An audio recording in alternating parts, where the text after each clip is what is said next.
নীলফামারীর ডোমার উপজেলা বিএনপির সাধারণ সম্পাদক আক্তারুজ্জামান সুমনের বিরুদ্ধে বিভিন্ন অনিয়মের অভিযোগ এনে ঝাড়ু মিছিল করেছেন স্থানীয়রা। এ সময় তার কুশপুতল দাহ করা হয়। শুক্রবার বিকেল 5:30টায় ডোমার হাই স্কুল মাঠ থেকে ঝাড়ু মিছিল বের হয়। শহরের বিভিন্ন সড়ক প্রদক্ষিণ করে পৌরসভা ভবনের সামনে সুমনের কুশপুতল দাহ করে প্রতিবাদ সভায় মিলিত হয়। এ সময় বক্তব্য রাখেন স্থানীয় আমিনুর রহমান, জয়নাল আবেদিন ও গোলামিন রহমান প্রমুখ। তারা বলেন, শেখ হাসিনার পতনের পর থেকে ডোমার উপজেলা বিএনপির সাধারণ সম্পাদক আক্তারুজ্জামান সুমন চাঁদাবাজি, দখলবাজি ও সাধারণ মানুষের ওপর হামলা সহ বিভিন্ন অপকর্ম চালিয়ে যাচ্ছেন। তাকে দ্রুত আইনের আওতায় আনা ও বিএনপি থেকে বহিষ্কারের দাবি জানান তারা।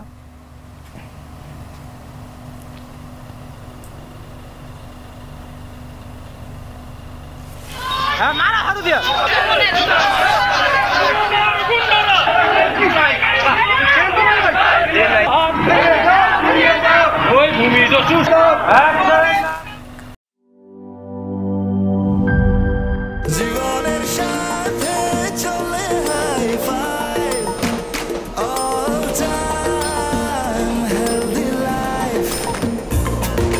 জার্নিতে স্বাস্থ্যকর all time family cake, all time healthy life.